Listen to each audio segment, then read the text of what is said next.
Ladies and gentlemen, while my fellow panelists are getting wired up, let me begin our discussion of Iran, upheaval and repression. I'm David Ignatius. I'm a columnist for the Washington Post. Have visited Iran several times as a journalist and have a long-standing interest as a commentator and analyst in Iran. I'm delighted to be joined by two of the people I think understand Iran best in this country, and I'll just move from my left. Maziar Bahari was my colleague as a Newsweek reporter in Iran.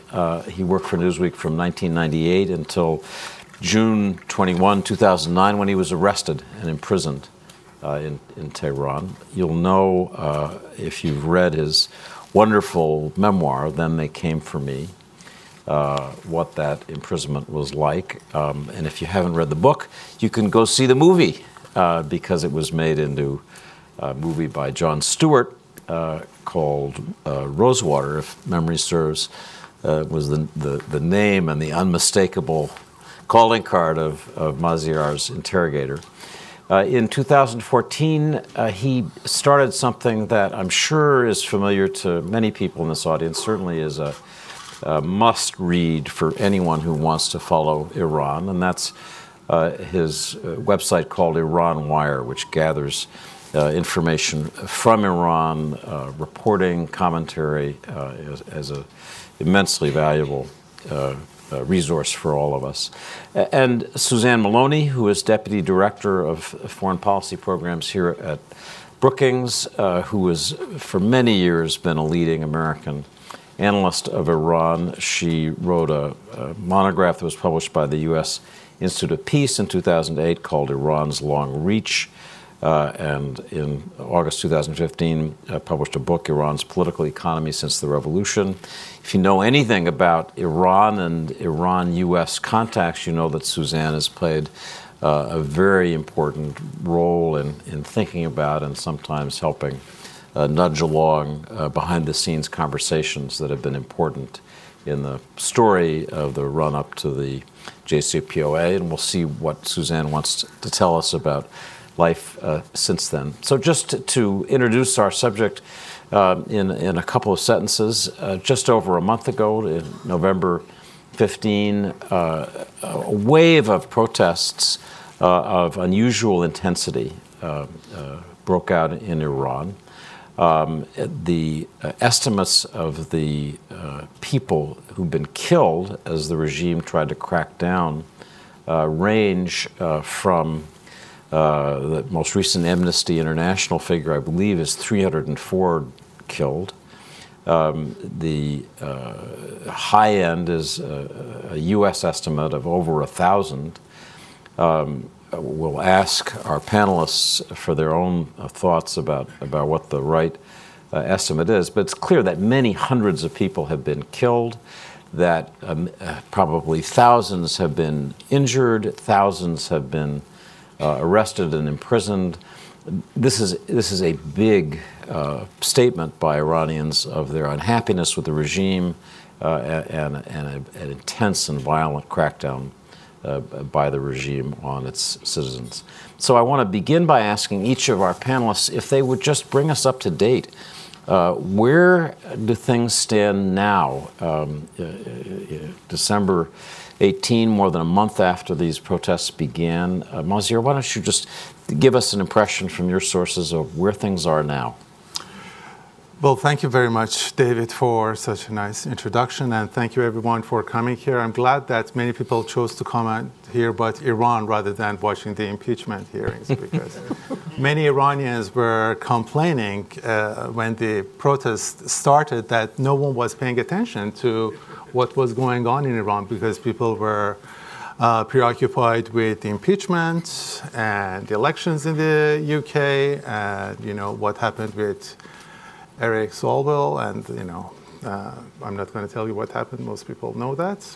So what is happening right now in Iran is that people are waiting for the 40th day after the killing started, which will be the Boxing Day, 26th of December, because Iranians, Shias in general, they mourn their dead for 40 days after the person's death. So we are all waiting to see what will happen on the 26th of December. Many parents of those who were killed during the protests have asked the public to join them mourning for their loved ones. And it will be, we just have to see how the regime will react. The country is still in a state of shock because people knew that this regime was brutal, because, you know, killings had happened before November 16th, 17th. Many people witnessed killings right after the revolution, then in 1988, during the 80s in general. And the regime treated the protests with brutality in early 2018 as well. But the level of violence, the killings, and the brutality with which that they just murdered people, shooting protesters in the heart, shooting protesters in their heads, is just shocking to people. And as we speak, they are finding new bodies. There are reports that they are finding different bodies from different lakes, dams, rivers across Iran. Many of those bodies, you know, we had a report yesterday about this man, a Kurdish activist who had a bullet in his head, and his legs and his arms were broken. The family doesn't know who killed him, why did it happen. So the country is still in a state of shock, and we're waiting to see what will happen on Boxing Day, 26th of December. And just to follow that up, I'm curious about whether you get reports of continuing protest, or whether we're now in a kind of lull as we wait for the Arba'in, the 40th day response. On a given day, a Friday, whenever, are people out protesting, or are they being more careful?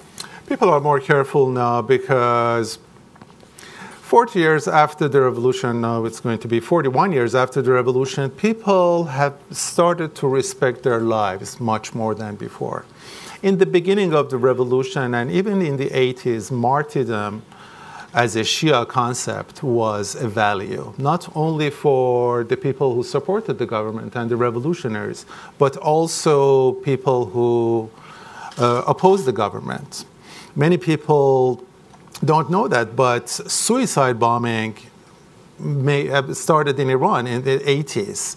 Many opposition group members, they basically killed themselves, and different imams of Friday prayers and different leaders across Iran in the 1980s through suicide bombing. So martyrdom was a concept. People wanted to die for a higher cause. But that changed, especially after the Iran-Iraq war in 1988, and people started to respect life. People started to respect their existence. And because of that, you didn't see that many people resorting to violence against the government, because first of all, they knew that this government is armed and is ready to use violence, but also they started to enjoy life much more than before.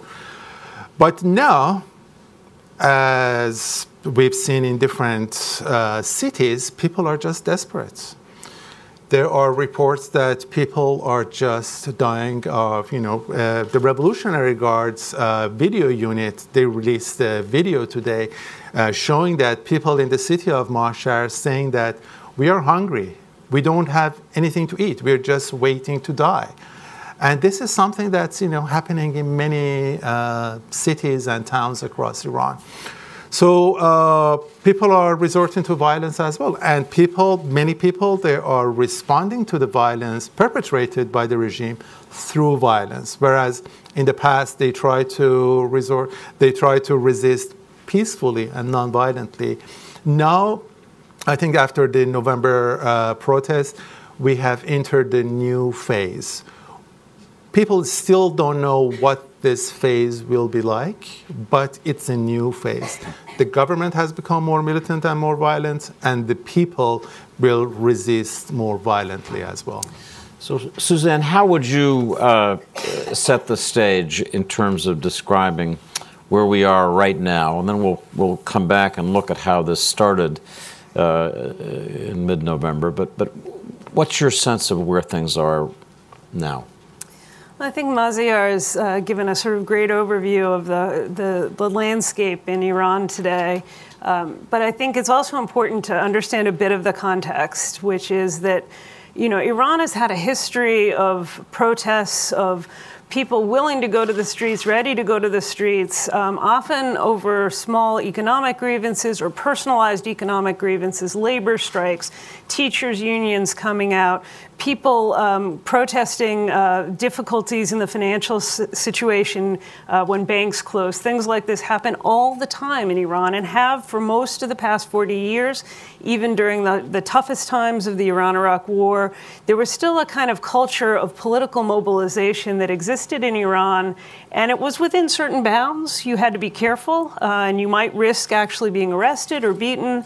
And we have seen moments where there have been much larger protests, particularly over political issues, as in 2009, when more than 1 million people came to the streets of Tehran over a period of days. The protests went on for weeks. The unrest and the cries of death to the dictator and Allahu Akbar from the rooftops of buildings were heard for months. People continued to mobilize, and yet we have never seen the degree of violence either used by protesters in a mass way or in terms of the government's response. And I think that's what's so important to understand when Maziar talks about this being a sort of different moment in Iranian history. I think that's unequivocal to those of us who watch Iran closely, that this is something unlike what we have seen before in Iran. During the 2009 upheaval, which you're probably familiar with, it was a dramatic moment in Iran. And there was certainly violence used against the people who came to the streets, but it was typically thugs on motorcycles who were trying to drive people off the streets, trying to disrupt what were largely peaceful protests.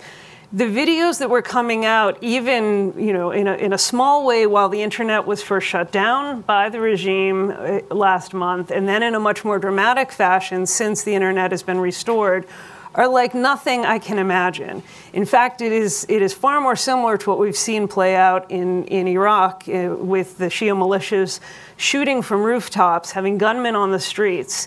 It's absolutely shocking, and I think that this is part of what we're seeing now in Iran is the sense of trying to make some sort of sense of both the violence that was used by protesters, the degree of anger, the frustration that's not about one person or about one faction of the Iranian political system, but about the system as a whole.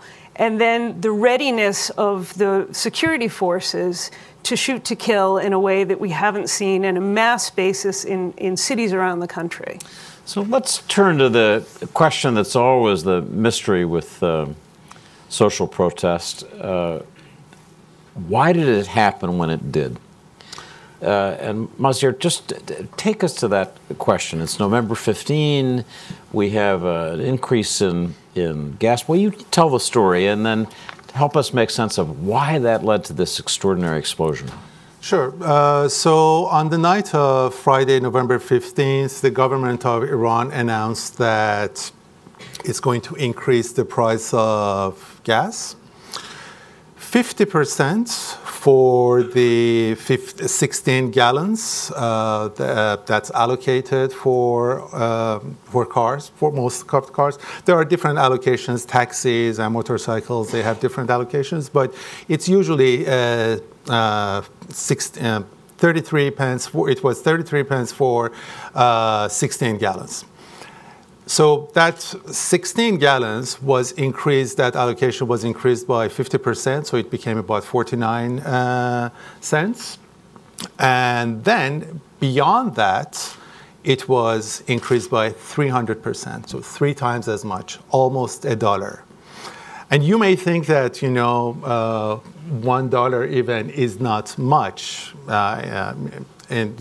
in this country, it's like, how much is it? It's $3 per gallon. In the UK, it's about $5.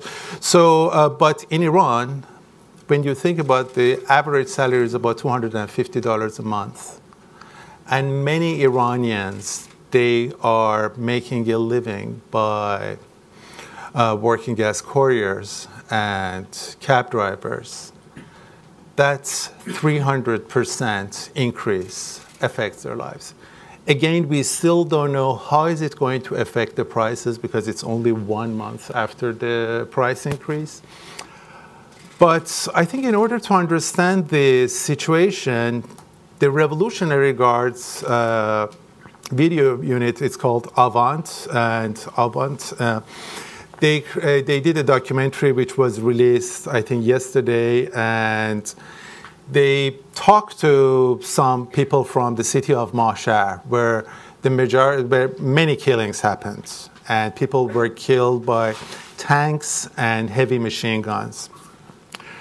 So let's watch the video, and then I will provide some context for the video which I heard just about maybe 1 hour ago. So let's watch this video. Yeah.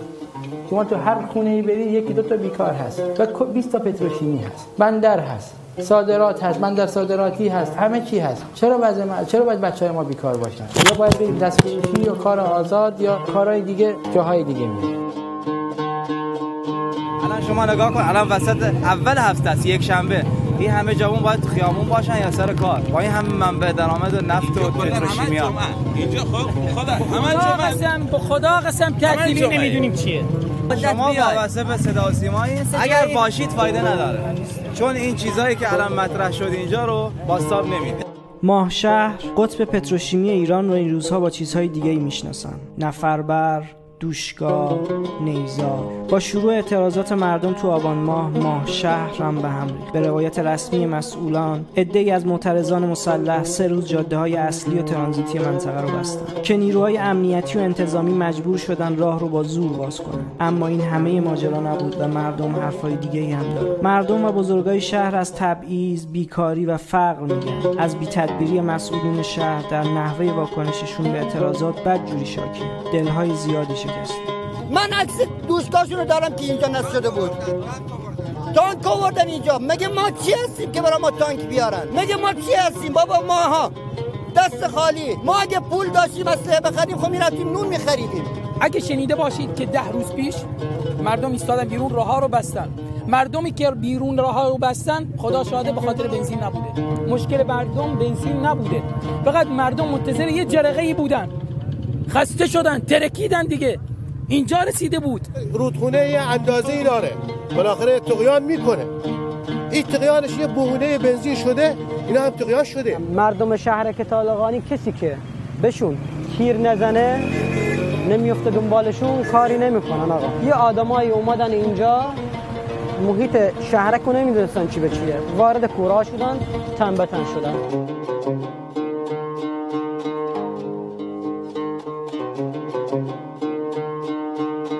چند نفر اینجا کشته دادن، عزادارها تو خونه هاشون دارن گریه میکنن. مگه بچهش چیکار کرده؟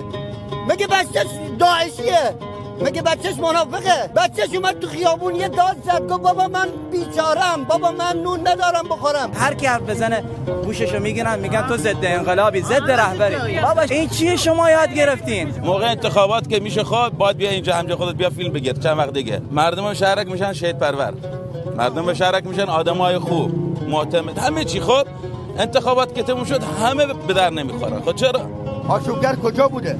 کجا آشوبگر تو شهر بود؟ کجای شهر رو خراب کردن؟ کجای اموال دولت خراب کردن؟ اگر جایی باشه شیشه شکسته باشه یا شیشه نوشابه شکسته باشه تو شهر، من مسئول گردن میگیرم. بابا آشوبگر چیه؟ داعشی چیه؟ بابا اینا بابا نون شب ندارن. من خودم الان لیسانسم ولی بیکارم. میفهمی بیکار چیه؟ سراغ دارم از بیکاری زنش رفته طلاق بده. طلاق دادم، گفت آقا ندارم پول نون ای زن و بچه‌های جور کنم.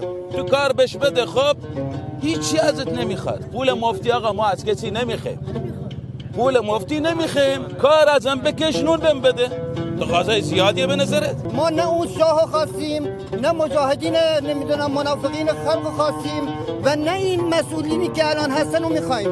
ما کسی رو میخوایم که دلش به حال ما بسوزه. اینجا پر از شرکت.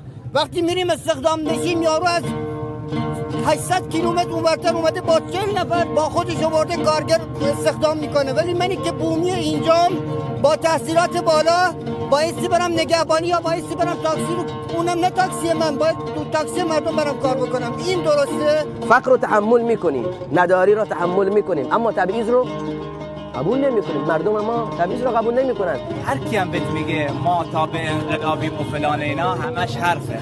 زبونی حرف میزنن چون مردم میترسن. من بهت میگم همه مردم دلشون پره. به خاطر چی؟ به خاطر تبعیض، بیکاری، به خاطر اینکه نادیده گرفته میشن.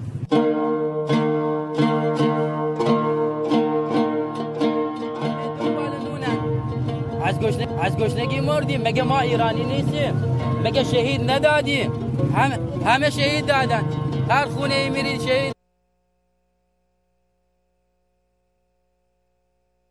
JCpoa has started TV and film units since about 10-15 years ago, and they've become really active in the past few years.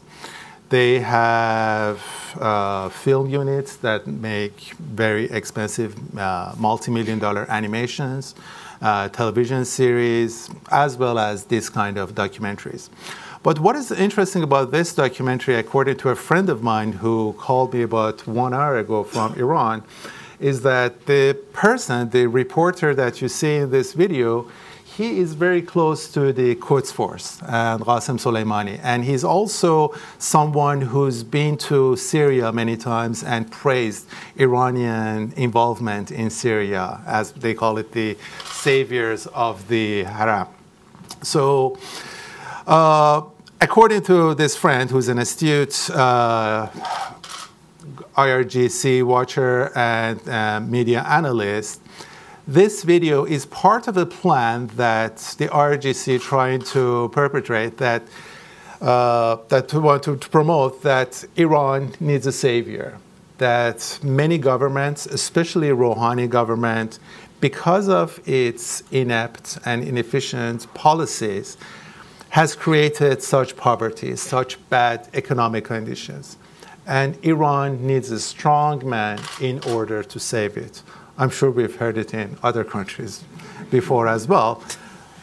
And that person is no one but Qasem Soleimani, of course, who is being portrayed like a saint in IRGC media, or part of the IRGC media, of course. But what I think what they are doing is going to backfire. It's going to be counterproductive. Because not only me, but many Iranians, when this guy is talking about authorities, we don't think of authorities as Rouhani's government and Rouhani's cabinet. We are thinking about the Islamic Republic. So to many Iranians, this video is really a critique of 40 years of mismanagement, 40 years of corruption that has led to this point. And we have so many, I mean, Iranians are masters of poetry. You hear so many beautiful metaphors here that this guy says each river has a capacity. This river, Iran, just overflowed and led to this flood. And people say that we can accept poverty, we can accept unemployment, but we cannot accept discrimination. And that's why many Iranians, again, they believe that what happened in November is part of this universal protest that is happening in Chile, in Iraq, in Hong Kong, by citizens of different countries for their rights as citizens. They do not want to be neglected. They want their rights as citizens of the country to be recognized. Suzanne, do you pick up any echoes in your reporting and discussions that would support this fascinating idea that the IRGC is trying to get out ahead of popular anger by saying, you know, it's those authorities who are to blame. Do you pick up similar notes?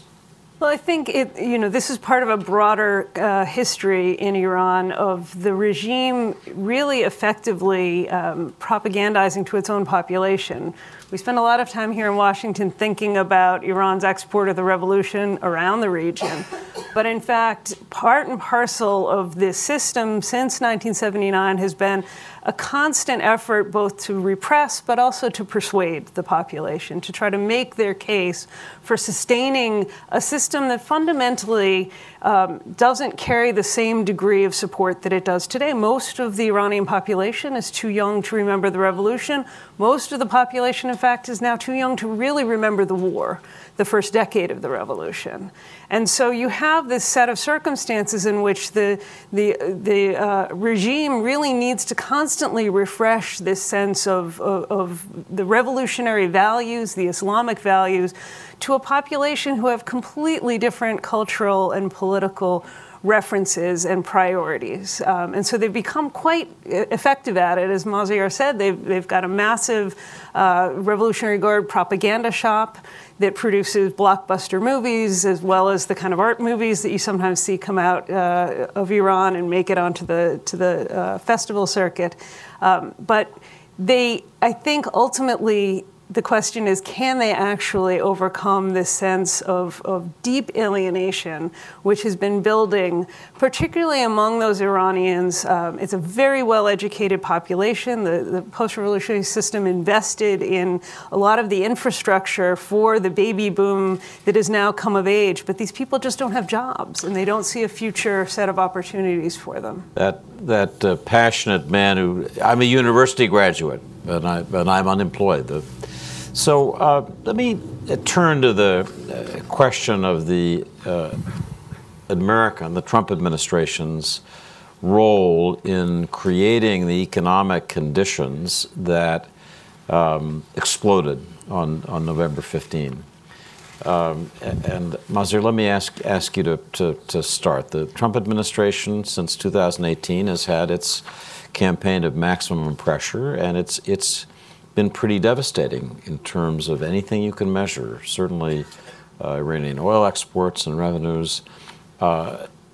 Sometimes listening to Trump administration officials talk about these events, you hear the kind of undertone, this is just what we thought would happen, this is just what we wanted to happen, this is a corrupt regime, and the people facing hardship are... What about that? Is this a made in USA economic crisis, or is it something much deeper? No, I don't think it's a made in the USA crisis. To start with, I don't think that Iran was enjoying such a good economic situation before the maximum pressure campaign started. And also, the maximum pressure campaign is effective because of the corruption in the system, because of the IRGC's presence in different sectors of the Iranian economy, industry, culture, everything. Can we show that infographic about IRGC?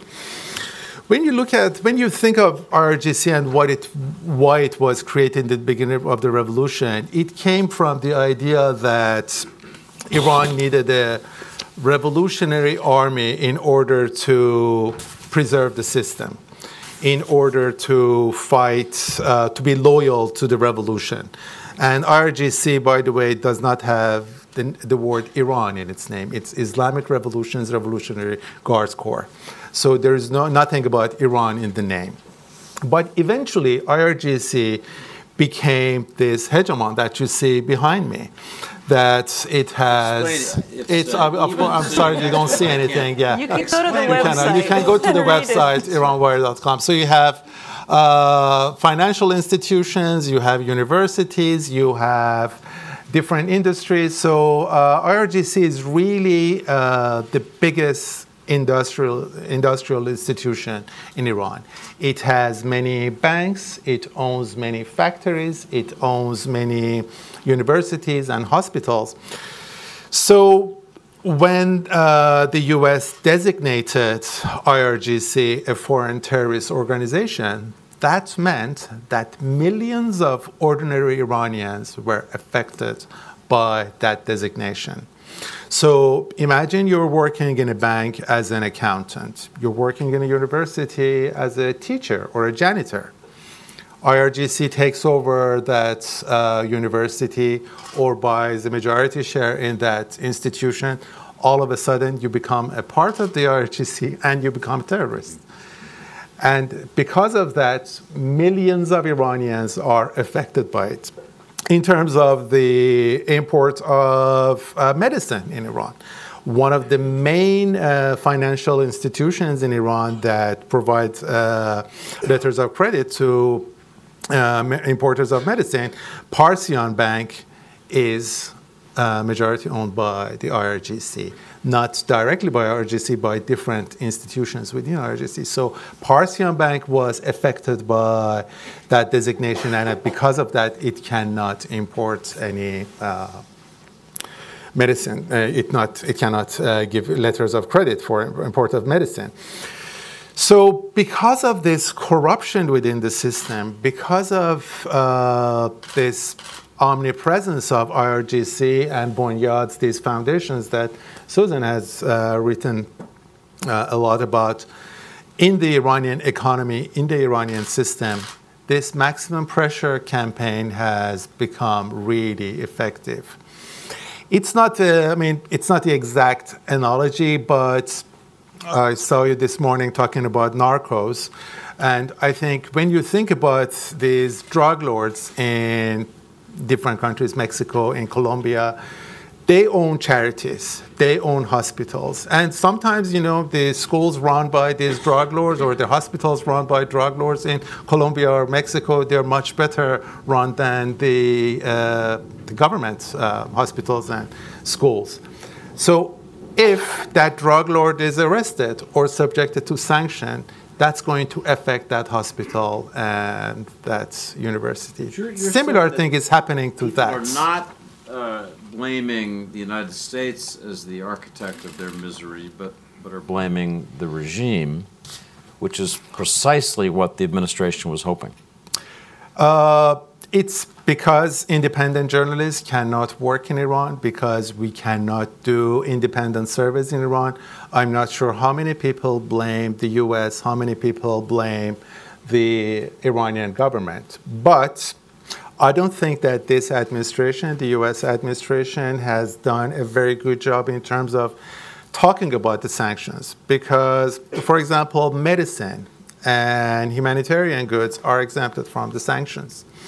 But there are two issues. One is that when you have these sanctions, and the sanctions are, news of sanctions are repeated in the media, this makes these financial institutions, I don't know, HSBC, Barclays, different banks more conservative. So they don't give letters of credit, or they don't help Iranian financial institutions within Iran to import humanitarian goods or medicine.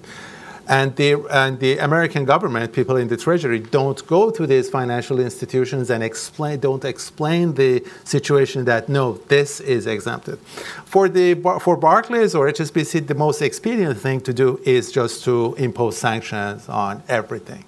Even us, because we have a website called Iran Wire, we are harassed by the banks. Even though we have no one working in Iran, even though we are very critical of the Iranian government, our bank, Barclays in London and here, PNC, they keep on asking us about our transaction. Why? Because we have Iran in Iran Wire. Even Justice for Iran, which is a human rights organization fighting against the Iranian government, is harassed because it has Iran in its name. So that is, but Iranian government is also using these sanctions in order to cover its inefficiencies and mismanagement and blame the U.S. For all the miseries and problems. Suzanne, how would you assess the American Trump administration maximum pressure campaign in terms of its desired intention to target the IRGC in particular, but regime elements without alienating the population as a whole. How would you assess the effectiveness of that? I think overall the U.S. strategy has been very effective at compounding the structural economic problems that have existed in Iran really since the earliest days of the revolution, that no government has managed to really make progress on addressing in a consistent and durable fashion over the course of the past 40 years. So as Maziar said, these sanctions have been effective in part because of the dysfunction within the Iranian economy. They've been more effective in creating that economic pain than many here in Washington, particularly those of us who supported the nuclear diplomacy, presumed. I think there was a lot of uncertainty, even here in this town, even by those who supported the administration's strategy, about how a go-it-alone approach would work, because the last time we saw this level of economic pressure applied to Iran, it was, in fact, with the consensus and support and additional mechanisms applied by the European Union, a number of governments, including the UK and Japan and elsewhere around the world. And this time it was just the Trump administration, and these measures were imposed really over the objections of all of our partners and allies. And so there was some uncertainty about how companies and firms and individuals would abide by them or not. And we saw very quickly that there was a rush to the exits, in part, again, because of the unappealing environment for foreign trade and business that Iran presents. You don't know who you're dealing with. There's a lot of regulatory hassles, and there's a lot of concern about running afoul of even during the period where the sanctions were lifted after the nuclear deal or suspended. There was a lot of concern about running afoul because you just didn't know precisely who might own the firm that you were dealing with. And so in terms of imposing economic pain, the sanctions have been wildly effective. To the extent that they have driven a strategy, I think that's where we can raise some questions. There is at least some readiness on both sides to engage diplomatically, but because the United States has articulated such a broad-based set of objectives for this maximum pressure strategy, and because it's unclear what, in fact, the Iranians are prepared to give, what we have now done is essentially incentivize the Iranians to begin escalating around the region, escalating in terms of their own non-compliance with the nuclear deal. And I think there's a lot of uncertainty about how that ends, because for the Iranians, there's a lot of urgency to try to get out from under this pressure. For a variety of reasons, but largely just for the persistence and existence of the regime. At a certain point, this level of economic hardship among the population, this readiness to go to the streets and protest in a really violent way, is going to be something that's going to be hard to sustain. And so I think the Iranian leadership would like to find some kind of get-out-of-jail-free card. But it's not clear how to get that from the Trump administration. And so what they've been doing is to try to galvanize diplomatic urgency around the world by striking out in the region, by beginning to step away from the nuclear deal. And I think we are now in a process where the Iranians are really dictating the timetable on this, which is a bit unfortunate. Let's spend just a little bit more time on that and roll the videotape back to the spring, late April, early May. My sources for my reporting in my column described a change of strategy on the part of the Iranian leadership, who had believed that they could ride out the maximum pressure campaign from the Trump administration, perhaps because Trump would be defeated in November 2020, perhaps because European governments would find some escape hatch. They thought we can ride this out. And in early May, maybe, a different judgment was reached. And then we saw the Iranians begin to provoke, trying to create pain for Gulf countries, trying to make it difficult for them to export oil, series of tanker incidents, and then the most serious was the coordinated Iranian attack on the Saudi refinery at Abqaiq, for which the Saudis had no defense, and interestingly, for which we and the Saudis had no military retaliation. So the question I'd ask each of you is, in terms of that dimension of the crisis, Iran seeking to raise the pain level for the West, where are we, and what would your judgment be about whether they're prepared to escalate further, given that there hasn't been any military retaliation that we know of yet? Well, Iran knows that the U.S. is playing its own backyard, and it's Iran's backyard, so they feel that they have the upper hand. And they are following the U.S. politics. They know that Trump was very critical of the past wars in the Middle East, that he was very critical of the invasion of Iraq.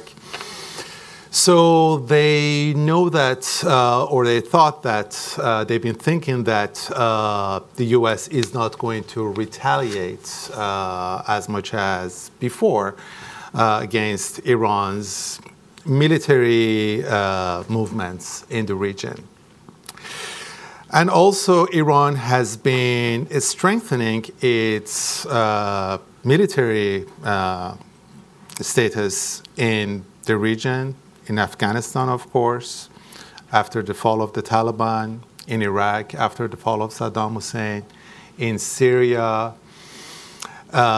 They created Hezbollah in the early 80s, which they regard as part of the Revolutionary Guards. And they have the new allies in the Houthis, which this alliance started maybe about 10 years ago or so. And with the rise of ISIS, they know that the U.S. is vulnerable in the region, and that the U.S. needs a certain level of cooperation from Iran in order to contain ISIS. So they've been using that. They've been using that. They are strengthening their position in Iraq with this on and off alliance with Muqtada al-Sadr and creation of Hashd al-Sha'bi. And in Syria, they are trying to expand their presence. And they are also waiting, and they have been waiting since maybe around the time 2003, when around the time of the invasion of Iraq, for an imminent U.S. attack. When I was in Iran after the invasion of Iraq, I remember my friends at Iranian state television, radio and television, they were telling me that different parts of the Iranian state television, they are in each in each province of Iran, they were creating their own independent station in case the central headquarters in Tehran falls, they can carry out the propaganda in different provinces. So right now, all 31 provinces of Iran, they have their own state television. And they also, when in that infographic, you can see that in each of those states, they have their, IRGC has its own branches of economic activities, power alleviation activities, in order to survive, an American attack. So they are ready both inside Iran and outside of Iran for an attack. I think the best policy for the American government and its allies, but especially for the American government, is to have zero tolerance for Iranian military attacks outside of Iran. Because if Iranian military intervention in the region is tolerated, then it will embolden the regime inside Iran. And that in turn will lead to more human rights abuses, more brutality by the regime. The regime should know that it has to pay a price. If it attacks a tanker in the Persian Gulf, it is going to pay a price. If it kills an American soldier or attacks American allies in Iraq, it is going to pay a price. So I'm going to just note that we'll be coming to the audience for your questions in 10 minutes or so, so please be thinking about what you want to ask our panel. Suzanne, let me ask you to give us your judgment about the question of whether additional Iranian provocations or escalation are likely in this continuing stalemate where the regime is under pressure, looking for some way to increase pain for the other side. I note that there have been, I'm quoting Al Jazeera here, since October 28, 10 rocket attacks in Iraq that are near U.S. troops or facilities, and that Secretary of Defense Esper said on Monday, after one of these attacks, that he was concerned about the optics of strikes from presumably Iranian proxies that were near U.S. personnel or material. It sounded like not quite a red line, but certainly a warning. What's your judgment about what the Iranians do next in terms of their tactics? Well, I think we've seen this sort of careful, prudent, precise escalation, as you said, that really began in May. It was quite a shift from the year or so that the Iranians sat tight to wait and see whether the sanctions would be effective or whether or not the Trump administration might go off and do something else. But since May, there has been, these attacks in the Gulf. There have been attacks on facilities that were set up as contingency measures by the various states of the Gulf to ensure they could export their oil even if the Iranians tried to close the Strait of Hormuz. There have been the attack, of course, on Upkeek. All of this has been done in a way by the Iranians that I think is quite interesting. There have been no civilian casualties, been no significant environmental damage. There has been no damage to the economic facilities. It hasn't been relatively easily repairable, and that even includes Upkeek, which clearly they could have raised the entire compound, which would have knocked out significant volumes of oil from global markets for a long time. But what they chose to do was to pinprick attack a number of facilities in a way that the Saudis could repair, but could also understand that the Iranians had the ability to carry out a highly sophisticated attack. This has all succeeded, I think, from the Iranian perspective. They've gotten, a variety of new initiatives on the table from the Japanese, from the French. There are interlocutors working across the board, the number of Gulf states, the Swiss, everyone trying to inject some possibility of a resolution. The Trump administration has, in fact, gone public. The president, on a number of occasions, saying he'd love to sit across the table. We know, of course, of this effort during the United Nations General Assembly to, in fact, broker a meeting with President Rouhani, which fell short. But I think it's quite clear from the Iranian side that what they've been able to do is to produce more diplomacy, to create some new opportunities, to begin to apparently persuade some of their adversaries in the Gulf, the Emiratis and the Saudis in particular, to begin to back off a little bit of their hostility. That's all gravy, that's all upside, but what they haven't done is actually get access to their cash, and that's what they need.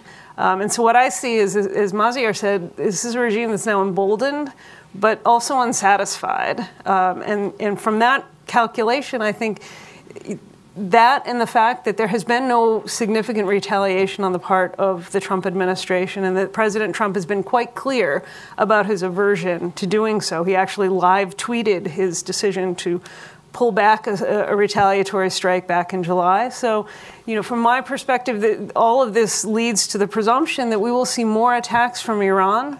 They may be more of the same, attacks on facilities and installations that are of economic importance, both to the Gulf states as well as to the broader global economy. But they may look to strike elsewhere simply because they've gotten what they need out of the Gulf, and that they may now be looking to drive home the message that this isn't all they can do. They have capabilities across the region. As Maziar suggested, as you well know, they have allies and proxies across the region. And I think we have to be prepared for the next strike because it will be coming. Just, Suzanne, to follow up with you on this, because you're really one of the world's experts on this diplomacy. Is there any formula that you can imagine being viable that through the Europeans, presumably, would satisfy Iran's desire to have cash, to have some liquidity, and in that sense, economic relief that the Trump administration could describe as holding fast or success? You know, there's no way that in an election year, Donald Trump is either A, going to go to war, in my judgment, or B, appear to be conceding to Iranian demands. So is there something that you can see or hear whispers about that might satisfy those conditions? I don't think we've quite found the right formula, but I think, you know, something that looked like the interim nuclear deal, the joint plan of action, which isn't permanent, which doesn't provide the Iranians with full-fledged access to all of their cash, but at least provides some opening for negotiations, could be tolerable from at least some within the administration. Certainly would be appealing from the Iranian point of view. The difficulty is that the most ardent advocate of diplomacy in Washington, or at least within this administration, is the president himself. And the president himself doesn't care about the details. What he cares about is the opportunity to grandstand at a photo op. And I think that's the one thing we can almost ensure that the Iranians won't give. Because really, you know, we have now waited 40 years. It's been 40 years since an Iranian at a leadership level, I mean above foreign minister level, has met with an American counterpart. That meeting was with the then provisional prime minister, Mehdi Bazargan, who met with the national security advisors, Vig Brzezinski, in Algiers in October of 1979, and we all know what happened a couple of weeks later. It was part of the precipitant for the seizure of the U.S. Embassy. That memory lives long, the aversion to kind of legitimizing, just as we talk here in Washington about not wanting to legitimize the regime, they have their own sort of need to avoid that kind of direct face-to-face contact. And you know, it would be, I think, a historic concession on the part of the Iranians, and they would be looking for a historic return for making such a concession. And I think the president has no incentive to do that in an election year. He can go to his base and say that he's done what he promised to do, which was walk away from the deal, impose pressure on Iran. It's had absolutely no blowback on the U.S. economy. And so, you know, he doesn't really need to do anything until and unless there's the threat of a war. And I think that's, again, why we're likely to see the Iranians push the envelope, because they recognize that's the one thing that this administration is sensitive to. And it's not going to be acceptable to Khamenei either, because Khamenei is 80 now, and he's thinking about, like any other aging leader, he's thinking about his legacy. As you remember, Francois Mitterrand in France, he built those pyramids outside of Louvre, and, you know, he invested in TGV, and, you know, and Khamenei is also thinking about his legacy, and his legacy he doesn't want his legacy to be taking picture with Trump.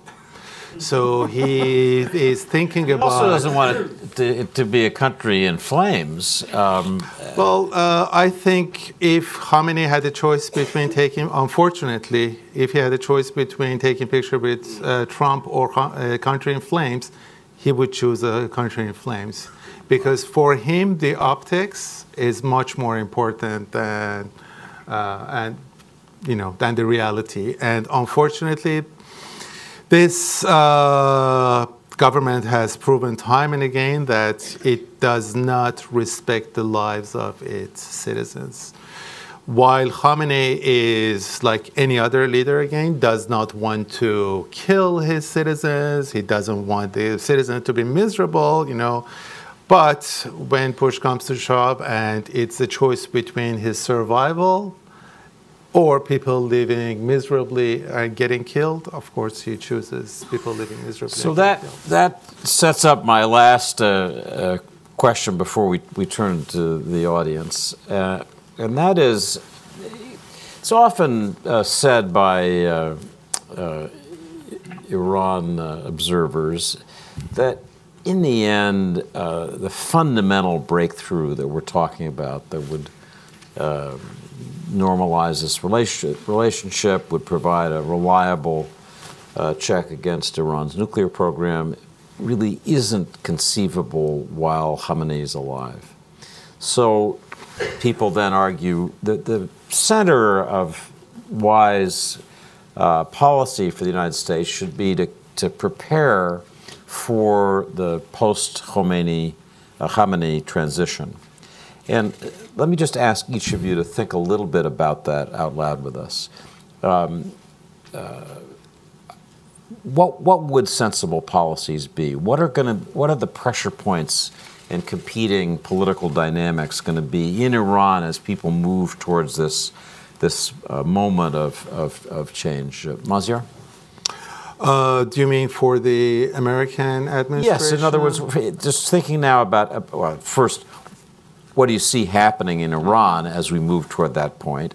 And then, given that, what's good policy for the U.S.?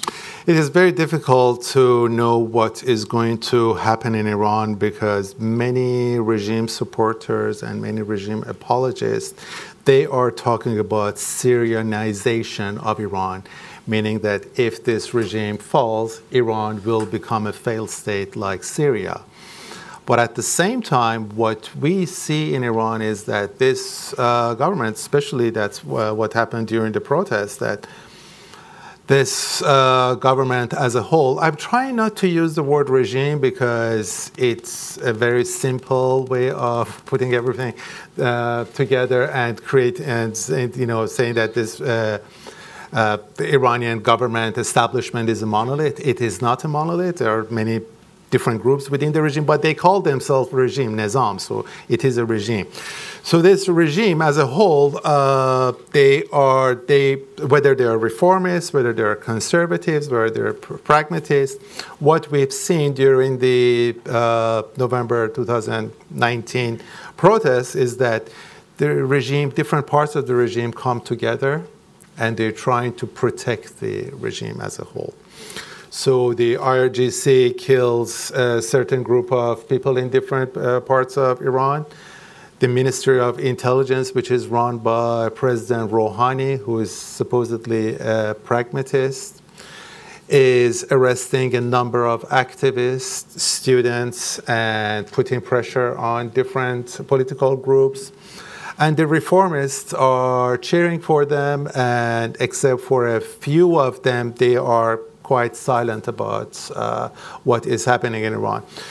So with that scenario, it is very difficult to know what will happen if Khamenei dies tomorrow, next year, whenever. For many people within the IRGC, Khamenei is the last supreme leader. Whereas Khamenei, in the beginning of his reign, after he became the supreme leader in 1989, he chose to ally himself with the intelligence officers and Ministry of Intelligence and the Revolutionary Guards as his allies. Right now, he sees his survival in being an ally of them. So they are really running the show. Khamenei is somehow listening to them as much as they are listening to him. So after his demise, maybe there will be Revolutionary Guards. They try to overtake the government and create a military regime. And we'll see that most probably the next speaker of the Iranian parliament will be a former Revolutionary Guards commander, Ghalibaf, who was the mayor of Tehran. So that is one scenario. But of course, in many cases, these regimes fall and there will be a replacement. And, an opposition group can replace them. Who that opposition group can be, again, we don't know. Many people in Iran, they are supporting Reza Pahlavi, the son of the Shah. We, again, don't know how many people support him, but from the videos that we are receiving from Iran, from the slogans that people are chanting in Iran, we see that he has a sizable support in the country. So whether there is a room for him in the future of Iran, again, it's an unknown. It's one of those multi-billion-dollar questions that you're asking me. Suzanne, any thoughts about post-Khamenei Iran? Well, I think we're already seeing an intense jockeying around the succession process, and the parliamentary elections that will take place in February, the presidential elections that will take place next year, are all part of this jockeying for influence. I don't think it's so much about who gets the nod as the successor. Right now, it appears strongly, and of course, this is Iran. Predictions have a very almost infinitesimally short half-life. But the most likely candidate is Ibrahim Raisi, who ran against Rouhani in the last presidential election, who's now head of the judiciary in Iran. He seems to be being set up in a very direct and public way to be the point person, the next supreme leader. But of course, as important as the supreme leader is, everyone who surrounds him, the making of the supreme leader, the structure of his office, his control of the system, is equally important. There were massive changes that went into the preparation and then the aftermath of Khamenei's succession, the only time this has ever been done in 1989. And I expect that there's going to be, there already is quite a bit of kind of maneuvering around who would be in the position to influence the shape of the post-Khamenei order. And I think that it's no longer just about the who. I actually wrote this months ago, back in February. It's very much about the what. You know, how does this happen? What does it look like? The Islamic Republic post-1989 in structural ways is quite different than the way that the system was run by Khomeini, the original supreme leader. And I think we have to assume there will be significant differences that come over time. And more importantly, this is just a political moment of opportunity for entrepreneurs within the system, for people on the street, for whomever it is that has been helping to galvanize what's happening in terms of popular frustration. And this is a population that is literate, connected, you know, twice as many SIM cards as citizens in Iran the last time I looked at the statistics. People are engaged and knowledgeable, and they've had a lot of experience with political competition within very narrow bounds, and they're interested in expanding those bounds. I think the United States will have almost no direct or constructive role to play. We didn't in 1979, even at a time where we had hundreds of thousands of Americans in Iran and many Iranians here at the time. Our ability to influence the shape of the order post-Khamenei is fairly minimal. The one thing that we can and should do at every point in time is simply to remove this visa ban that was imposed by the Trump administration, which has no possible reasonable argument in favor of it and hurts Iranian human rights activists more than anyone else. And one thing that we have to remember about the Iranian government is that it's been losing its legitimacy as a theocracy has been eroding for the past decade or so. Khamenei was not a high-ranking Ayatollah. He was not even an Ayatollah when he became the supreme leader. So, but still, he had some revolutionary backgrounds. He had some relationship with the Ayatollahs and Grand Ayatollahs income. So he has had some legitimacy, and he's being trying to create some alliance within the houses, as they call the different Grand Ayatollahs. His successor, if it's Raisi, has no connection whatsoever with those Grand Ayatollahs. So the regime has been transforming from a theocracy into a quasi-military dictatorship. And when Khamenei dies, that process, I think, is going to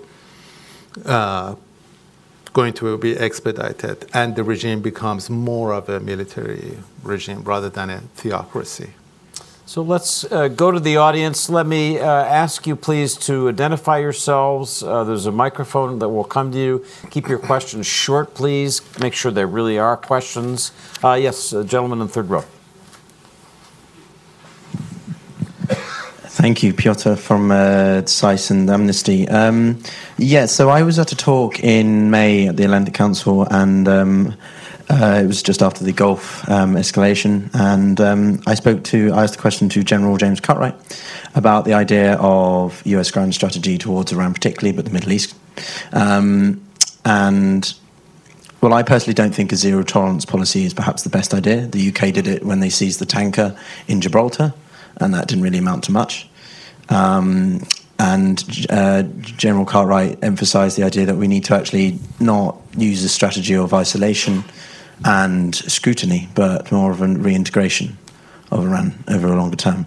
And my question is, how much do you agree with that? But equally, how much of that might come around if we have a change of administration in the United States? Thank you. Well, I think what happened in Gibraltar was somehow maybe half-baked.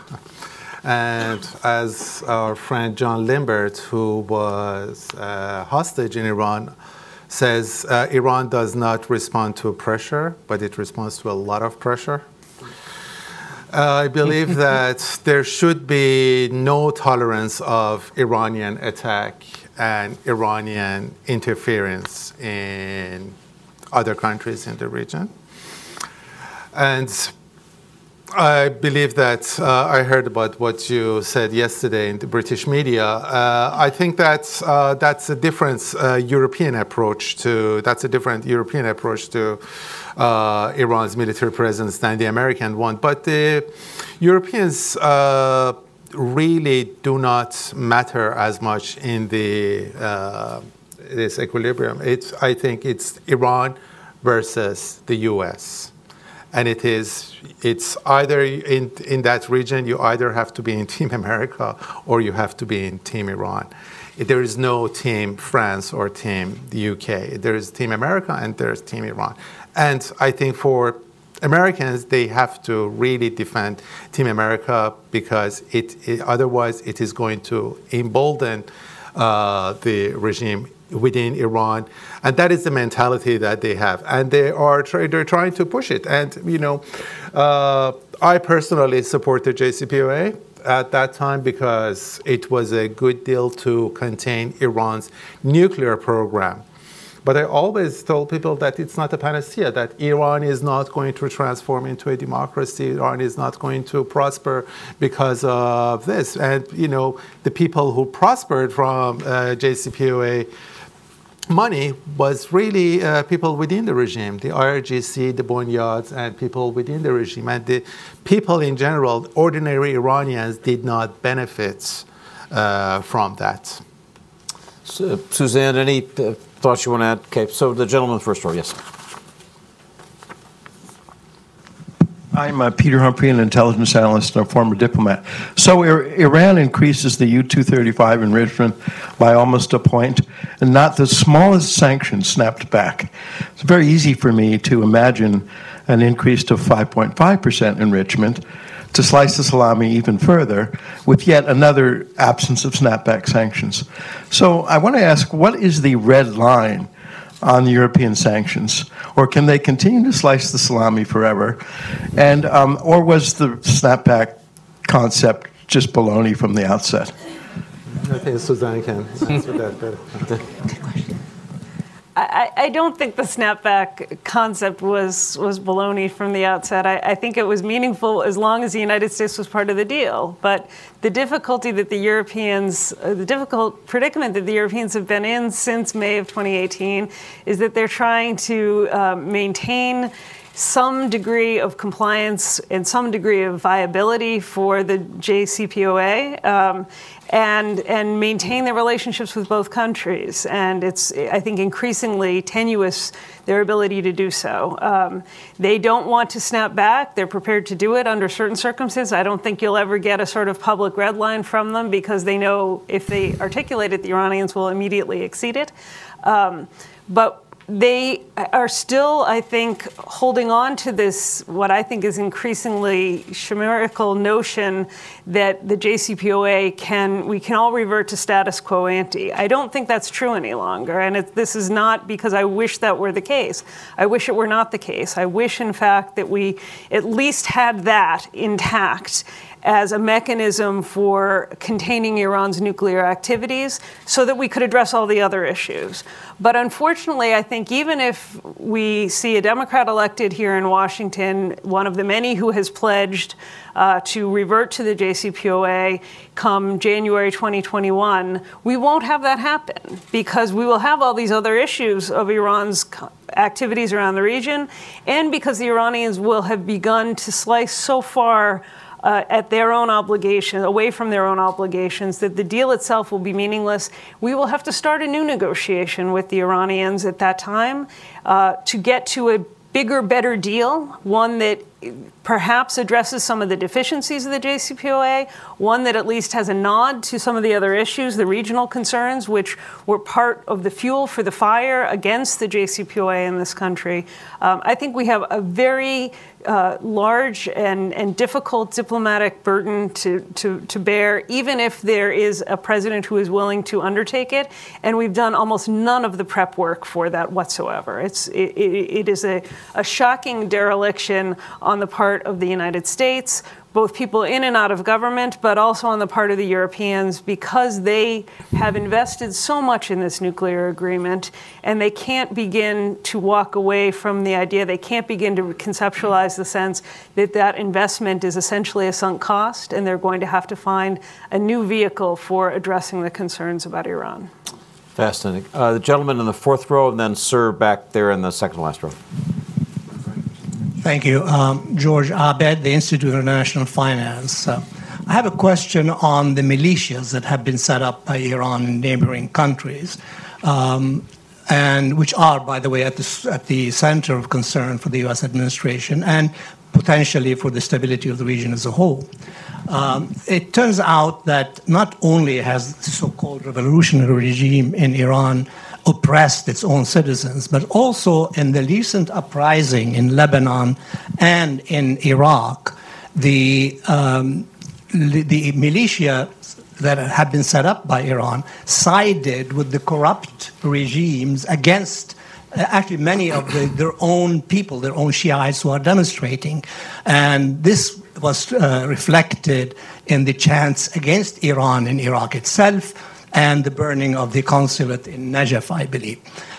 Now, my question is, what would be the reaction of Qasem Soleimani and the IGRC to this kind of demise of their so-called image as a revolutionary force to becoming an oppressive force? Will they double down on their investment in Hezbollah and the Shiites, Hajj al-Shabi in Iraq and in Syria, or will they begin to withdraw and focus on Iran itself?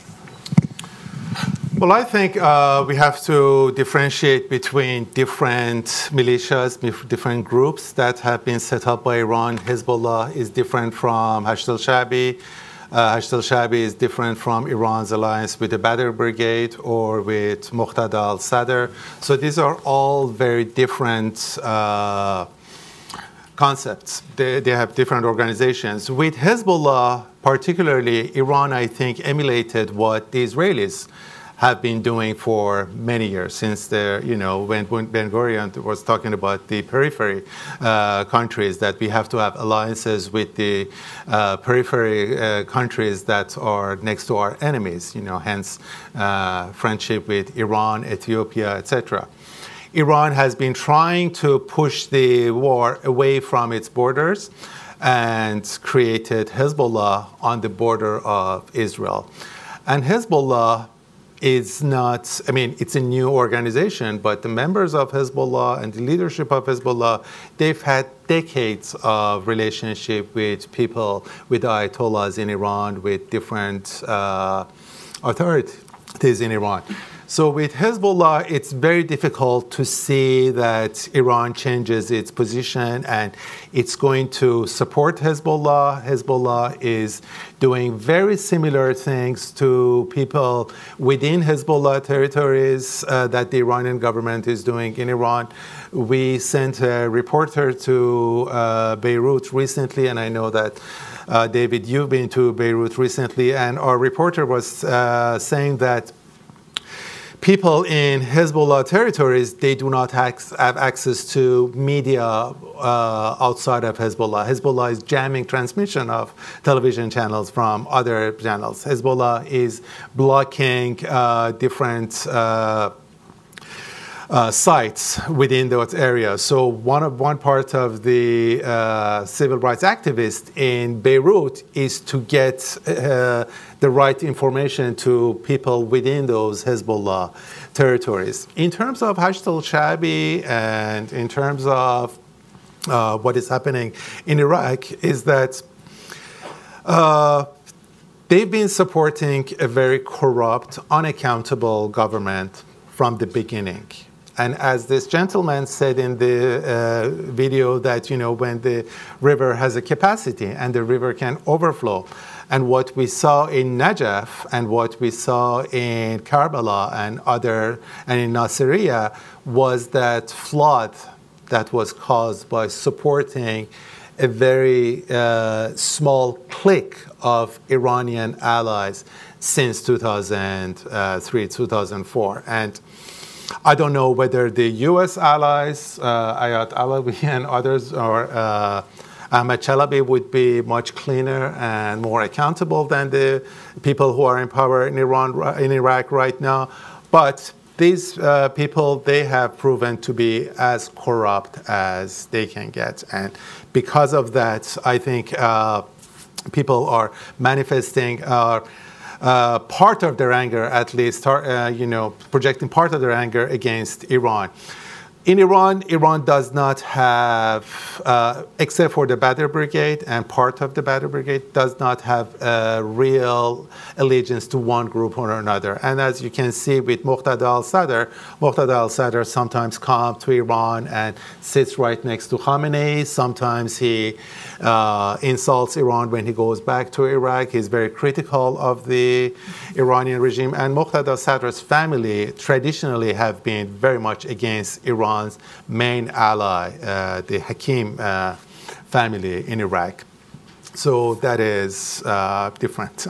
Sorry, my answers are just adding more complexity. Oh, they're great. The confusion to the situation. It's not a. Unfortunately, it's not a very, it's like, explaining soap operas to people that, who is sleeping with who is married to who is the, who is the, son of an incest or whatever. It is like that in Iran. Yeah. The nicest thing that was ever said about Middle East analysis. So the gentleman in the next to the last row. Stanley Kober, following up on that, the Israeli defense minister has just said, quote, Syria is becoming Iran's Vietnam. We will increase the pressure.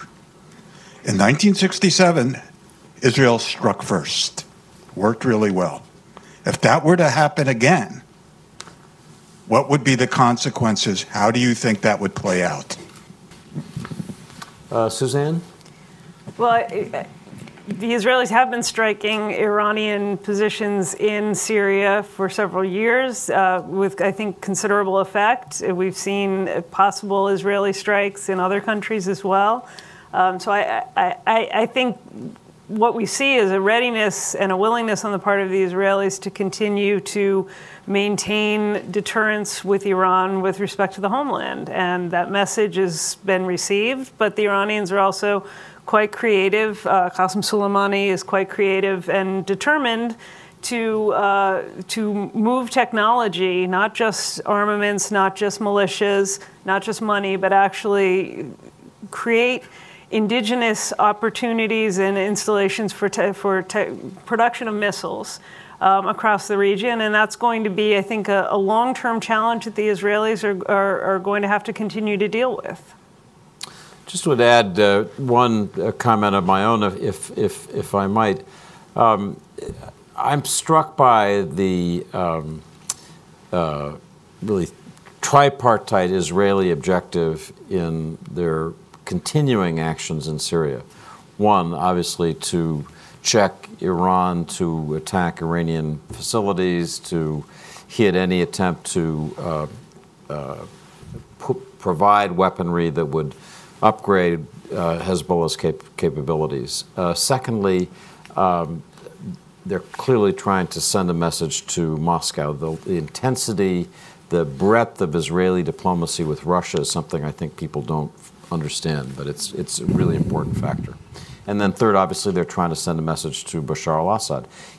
If you allow Iran to continue with the freedom of maneuver that it now has, you're going to pay the price because we're going to keep attacking. So I think that those are three goals. I saw yes, sir, and then you, sir. So both of you mentioned that, Jad Zaytouni, CSIS. Both of you mentioned that Iran now is in a new phase where violence has become much increased. Do you see that there's any chance that Iran might become Syria or anything similar to that if the violence spirals? Well, as I mentioned, that is the fear that the government, the regime, tries to propagate, that it's if the regime falls, Iran can become a failed state like Syria. Many supporters of the regime on social media and inside Iran, they are saying that the people who are talking about regime change in Iran or the downfall of this regime, they want a similar scenario as Syria, as Libya, and Iraq for Iran. But at the same time, we see that the Iranian government itself is doing very similar things that the Syrian regime has been doing since 2011, and similar things that the Iranians helped the Assad regime do in Syria since 2011, 2012. And unfortunately, many people in Iran, after seeing all these killings and shootings, they think that Iranians, they have rehearsed really well in Syria, and now they are doing similar things in Iran. So Syrianization of Iran is a fear that both the regime tries to propagate, but at the same time, as they have proven, when push comes to shove, they may want to go the way of Syria instead of listening to people and instead of allowing the reform of the system. And let's take a last question from this gentleman here, please.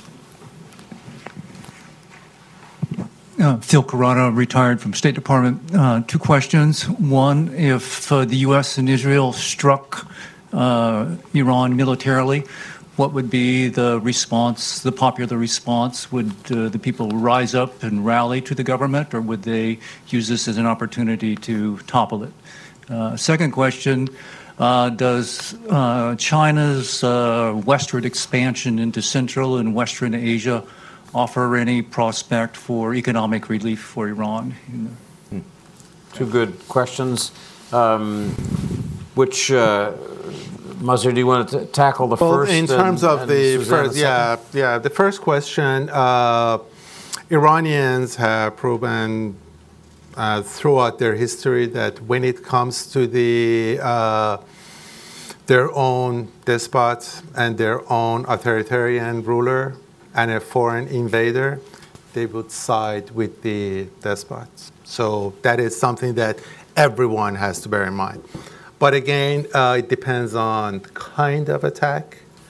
It depends on the casualties in the attack. It depends on where they're going to hit, what kind of... A war has been going on. I mean, a hidden war has been going on between Iran and the US and Israel. You know, when you hear about Stuxnet and about different attacks against Iran cyber infrastructure. So it depends on the attack. But if you're talking about the classic military attack, yes, I think people would side with the regime because people do not want a foreign invader in their country. It's as simple as that. Suzanne. Real quickly, I think that's a highly unlikely scenario. The shadow wars that Maziar mentioned are ongoing and in fact quite likely, but a conventional assault, invasion of any kind or air campaign against Iran, I think, is highly, highly unlikely. We spend too much time, I think, here in Washington talking about it as either a possibility or a threat. In terms of China, China's a player, but the Iranians have seen in very explicit ways that the Chinese won't jeopardize their priorities and interests with Washington in order to gain any access or ground or diplomatic leverage with Iran. So it's certainly a relationship that has mattered since the 80s and has grown significantly, but it is not going to be the salvation of the system under American economic pressure. Also, we are talking about Washington bubble often, you know.